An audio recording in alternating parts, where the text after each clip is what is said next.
दादा अजीत पवार का निधन हुए काफी वक्त हो गया है, लेकिन अभी भी कुछ सवाल ऐसे हैं जो खड़े हो रहे हैं। अभी भी कुछ सवाल ऐसे हैं जिसका जवाब नहीं मिल पाया है कि क्या दादा अजीत पवार की जो स्थिति हुई या जो उनका पूरा प्लेन हादसा हुआ, क्या वो एक हादसा था या एक बड़ी साजिश थी। हालांकि अपने दर्शकों को बता दें कि एक ब्लैक बॉक्स है, उसका जिक्र हो रहा है और ये कहा जाता है कि भैया जब भी प्लेन दुर्घटना होती है तो उसमें ब्लैक बॉक्स होता है और वो सुरक्षित रहता है, उसके जरिए पता लगता है कि हादसे की असली वजह क्या है। लेकिन अब जो खबर निकल कर सामने आ रही है वो तो चौंकाने वाली है। ना सिर्फ ब्लैक बॉक्स के नष्ट होने की बात हो रही है, बल्कि अब ये कहा जा रहा है कि क्या दादा अजीत पवार का जो निधन हुआ उसके पीछे एक बड़ी साजिश थी, राजनीतिक साजिश थी। आज इसी मुद्दे पर हम बात करेंगे। बातचीत करने के लिए हमारे साथ हमारे खास सहयोगी अमन सर इस वक्त मौजूद है। सर बहुत बहुत स्वागत है इस प्रोग्राम में आपका। जी शुक्रिया सर, महाराष्ट्र के जो डिप्टी सीएम अजीत पवार की बात करते हैं तो एक प्लेन हादसा होता है, उस प्लेन हादसे में उनकी डेथ हो जाती है और हालांकि ये कहा जाता है कि ये एक हादसा था और पायलट की गलती की वजह से ये हादसा हुआ।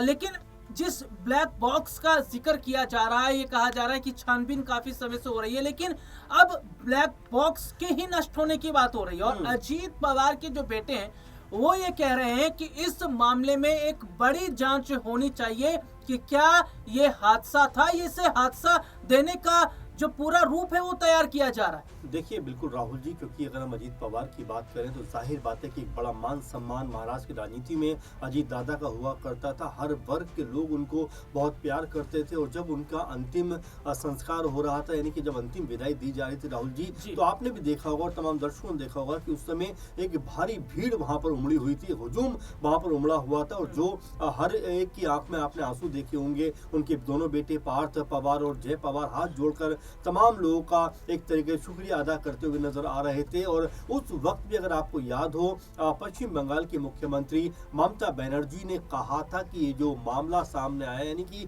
विमान जो दुर्घटना हुई है, ये हादसा नहीं बल्कि इसमें उनको साजिश की बू आ रही है। उसके बाद अखिलेश यादव ने भी ममता बनर्जी की हाँ में हाँ मिलाते हुए कहा था कि भाई वाकई में इस पूरे मामले की जांच होनी चाहिए, क्योंकि जिस तरह से दुखद हादसा हुआ है वाकई कई तरह के सवाल खड़े करता है। उस वक्त शरद पवार ने ये कहा था और फिर देवेंद्र फडणवीस ने भी ये बात कही थी कि किसी भी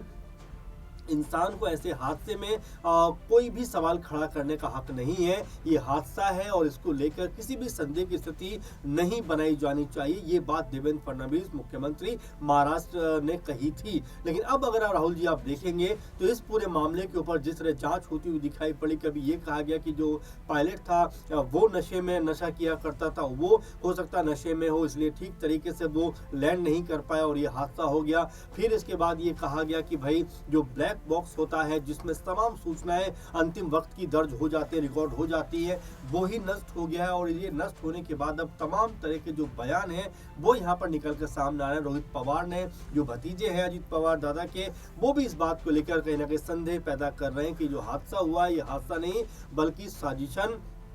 किसी न किसी के जरिए ये करवाया गया है, ये कहते हुए नजर आए। इसके अलावा आप देखेंगे जय पवार जो अजीत पवार के बेटे हैं, वो कल ये बात कहते हुए नजर आए कि जिस तरीके से लोगों के मन में शक और शुबा निकल के सामने आते हैं और जिस तरह से ये कहा जा रहा है कि भाई जो ब्लैक बॉक्स है वो जल चुका है, नष्ट हो चुका है, खत्म हो चुका है, ये बात गले से नहीं उतर रही। और इस बात को लेकर अब संदेह जो है वो अपने चरम सीमा पर पहुंचता हुआ दिखाई पड़ता है और वो ये अपील भी करते हैं अपनी सरकार से, क्योंकि अजीत दादा का समर्थन बीजेपी को है। वो कहते हैं कि भाई मेरे पिता जय पवार है, कहते हैं कि मेरे पिता का जिस तरह से देहांत हुआ, निधन हुआ है हादसे में, उसकी जांच होनी चाहिए कि कहीं इसमें कोई शक और शुबा तो नहीं है और जो भी जिम्मेदार लोग हों उनको कड़ी सजा मिलनी चाहिए। और मैं दरअसल एक खबर की तरफ जो है वो दर्शकों का ध्यान करना चाहूंगा, क्योंकि देखिए जय पवार की अगर मैं बात करता हूं तो उनका एक पोस्ट आया है। पोस्ट में देखिए क्या कह रहे हैं जय पवार ने सोशल मीडिया पोस्ट में कहा,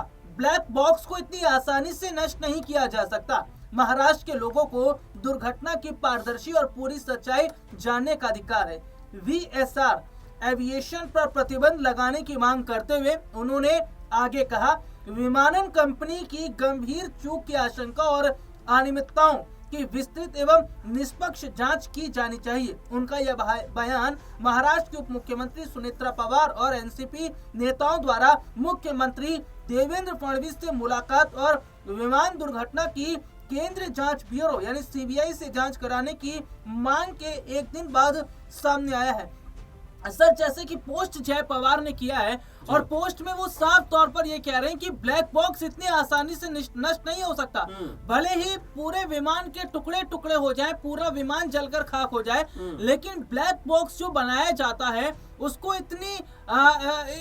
ठोस तरीके से बनाया जाता है, इस तरीके के मेटल उसमें लगाए जाते हैं कि पूरा प्लेन जल जाए लेकिन ब्लैक बॉक्स नहीं जलेगा। और ब्लैक बॉक्स से ही पता लगता है कि आखिरकार हादसे की वजह क्या है। देखिए, जाहिर बात है, इस बात को लेकर लगातार चर्चाएं उठ रही हैं कि आखिर इतनी आसानी से ये बात कैसे कही जा सकती है कि जो ब्लैक बॉक्स है वो जल गया है, नष्ट हो गया है, खत्म हो गया है। और इस बात को लेकर अब कहा जा रहा है कि क्या कोई साजिश तो नहीं थी जिसके तहत ये बात सब कही जा रही, क्योंकि कभी पायलट के ऊपर बात कही जा रही है, कभी विजिबिलिटी के ऊपर बात कही जा रही है, कभी जो है अब ये कहा जा रहा है कि ब्लैक बॉक्स जो है वो खत्म हो चुका है, नष्ट हो चुका है। इसी मद्देनजर सुनेत्रा पवार जो अभी उप मुख्यमंत्री भी है महाराष्ट्र की और अजीत दादा की पत्नी है, वो ये बात कहती हुई नजर आती है कि भाई इस पूरे मामले की जांच जो है वो सीबीआई के द्वारा की जानी चाहिए, ताकि जो निष्पक्ष इस पर जांच हो, निष्पक्ष जो छानबीन हो, उसके बाद मामला पूरी तरह से साफ होता हुआ दिखाई पड़े। तो राहुल जी, आप समझ सकते हैं कि यहाँ पर अगर देखा जाए तो अब परिवार के लोग जो अब तक खामोश थे, अब तक उतनी ज्यादा इस पे बात नहीं कर रहे थे, वो यहाँ पर खुलकर सामने आ रहे हैं, खुलकर अपनी बात को रख रहे हैं कि भाई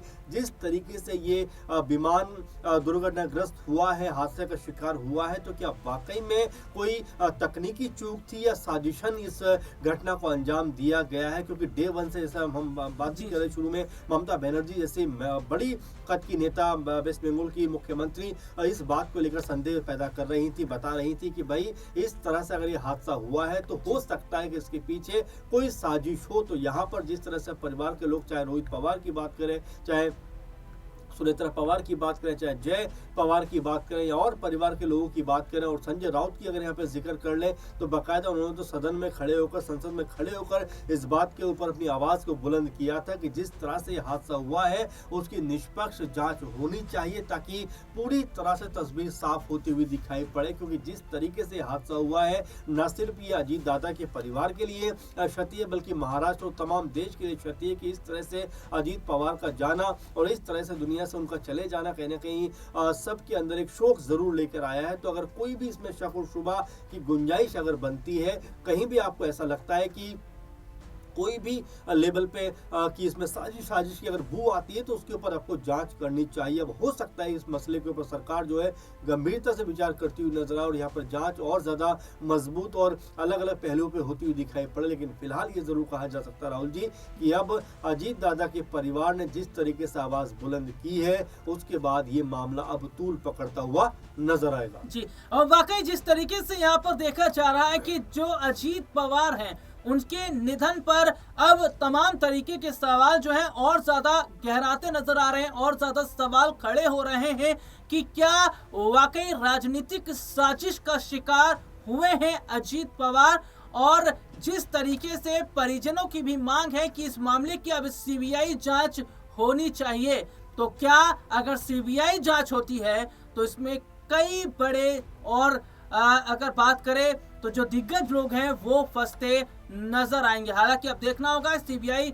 जांच की मांग जो दादा अजीत पवार के जो परिजन हैं, उनके जो बेटे हैं, वो जो कर रहे हैं, क्या वो होती है या फिर नहीं। फिलहाल आज के इस प्रोग्राम में इतना ही। आपसे फिर दोबारा मुलाकात होगी, तब तक के लिए इजाजत दीजिए। नमस्कार।